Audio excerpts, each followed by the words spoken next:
ظاہر ہے آج کے دن خاص طور پہ جبکہ ڈالر 222 پہ اب چلا گیا ہے، جو ابھی ضمنی انتخابات ہوئے ہیں مفتاح صاحب، انہوں نے نو کانفیڈنس ایک طرح سے اظہار کیا ہے جو مسلم لیگ نون کی اکنامک پالیسی رہی ہے۔ آپ کیا اب کورس کریکشن کی طرف جائیں گے یا آپ سمجھتے ہیں کہ آئی ایم ایف کی جو کنڈیشنز ہیں ان کے علاوہ آپ کے پاس کوئی چوائس نہیں ہے؟ شکریہ منیزے۔ نہیں، دیکھیں، جب ہم آئے تھے اس دن بھی ہمیں پتا تھا کہ پاکستان ڈیفالٹ کے نہج پہ کھڑا ہے اور ہم کو ڈیفالٹ سے بچانا ہے، اور ہم سمجھتے ہیں کہ اللہ کی مہربانی سے ہم نے بچا لیا ہے۔ ہم کو ظاہر ہے کہ بچا تو لیا ہے، لیکن جس کورس پہ اب چل رہے ہیں اس کورس پہ جانا ضروری ہے۔ آپ جانتی ہیں کہ ہمیں آئے ہوئے، مجھے منسٹر بنے ہوئے 1.5 دن ہوا تھا، تو دوسرے دن شام کو میں فلائٹ لے کر واشنگٹن ڈی سی چلا گیا تھا۔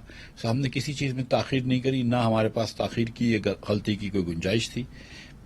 ہم نے فوراً آئی ایم ایف سے انگیج شروع کیا۔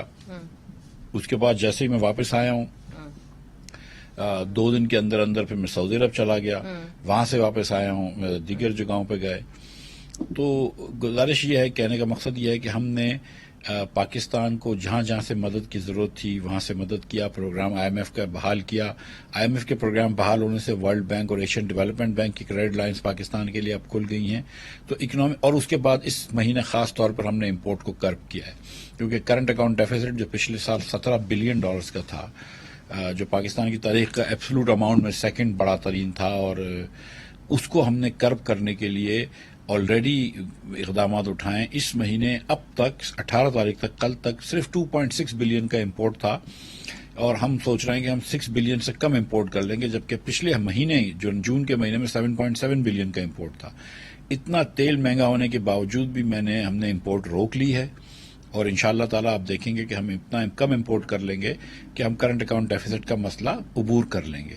تو آئی ڈونٹ تھنک کہ ریالٹی میں، اکنامک ریالٹی میں کوئی مسئلہ ہے، کرنسی پہ اتنا پریشر ہونا چاہیے، لیکن political uncertainty obviously is playing a part۔ جب آپ کہتے ہیں کہ political uncertainty is playing a part, تو جو الیکشن ہوا ہے، ضمنی انتخابات ہوئے ہیں، اب اس کے بعد پولیٹیکل انسرٹنٹی اور بھی بڑھ گئی ہے۔ یہ نہیں معلوم کہ جی کیا یہ حکومت رہے گی یا جائے گی، کیا اس سال الیکشن ہوں گے یا اگلے سال الیکشن ہوں گے۔ آپ نہیں سمجھتے کہ جو بھی آپ نے قدم اٹھایا اس کے خلاف عوام نے کم از کم ووٹ دیا ہے؟ تو اس کے بعد کیا غور فکر ہے نون لیگ کے اندر کہ جی شاید ہم جو اکنامک پالیسی ہم نے اپنائی ہوئی تھی اس کو ہمیں چینج کرنی پڑے گی؟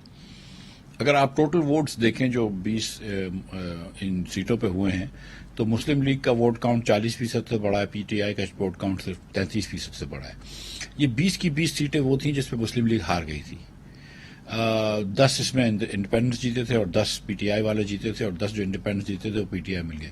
ہم نے اس بار 5 سیٹیں نکالی ہیں، 4 ہم پلس ایک independent, but still it's not a very good no result. It's not, چونکہ دیکھیے آپ کی موجودہ حکومت ہے اور ووٹر تو خود بتا رہا تھا کہ وہ ووٹ ڈال رہا ہے تو مہنگائی کے خلاف ڈال رہا ہے۔ بالکل، اور اس میں کوئی ڈاؤٹ نہیں ہے کہ ہمارے آنے کے بعد جو لوگوں کی ایکسپیکٹیشن تھی کہ مہنگائی کم ہوئی ہے تو وہ نہیں ہوئی، لیکن اگر ہمارے پاس یہ چوائس ہو کہ ایک طرف ہم اپنے ملک کو ڈیفالٹ کریں اور ایک طرف یہاں مہنگائی کر کے اپنی پولیٹیکل کیپٹل کو سیکریفائز کریں، تو چوائس تو بڑی آبویس ہے۔ ہم نے دی رائٹ چوائس کری ہے میرے خیال سے۔ جو آئی ایم ایف کی کنڈیشنز ہیں اس کے تحت آپ کو مہنگائی مزید اور بڑھانی ہوگی آنے والے مہینوں میں؟ پاکستان کو معاشی مشکلات سے نکالنے کے لیے ہم کو ایک راستے پہ چلنا ہوگا۔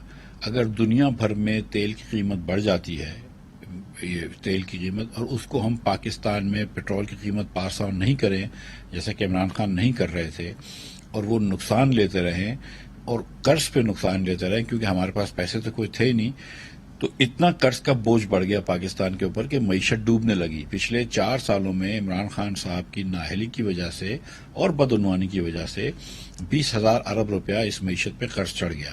20,000 ارب کتنا ہوتا ہے؟ جتنا 71 سالوں میں پہلے پاکستان پر قرض چڑھا تھا، اس کا 80% قرض عمران خان نے صرف 4 سال میں چڑھا دیا۔ تو یہ بات تو ہے نا کہ خان صاحب جو ہے وہ قرض کے بادشاہ نکلے۔ اس کے بعد جو بجٹ ڈیفیسٹس تھے وہ پاکستان کی تاریخ کے 4 بڑے ترین کرے، ایبسولوٹ نمبرز میں بھی اور percentage of G D P میں، ساتھ ساتھ tax to G D P بھی کم کر دیا۔ جب 4 سال تک آپ ٹیکس پورا نہیں جمع کر سکتے، بجٹ کا خسارہ زیادہ کریں گے اور قرض چڑھا دیں گے، سرکولر ڈیٹ جو ہے 2500 ارب کر دیں گے، گیس کا سرکولر ڈیٹ 1500 ارب کر دیں گے، تو پھر ملک جو ہے وہ ایک دم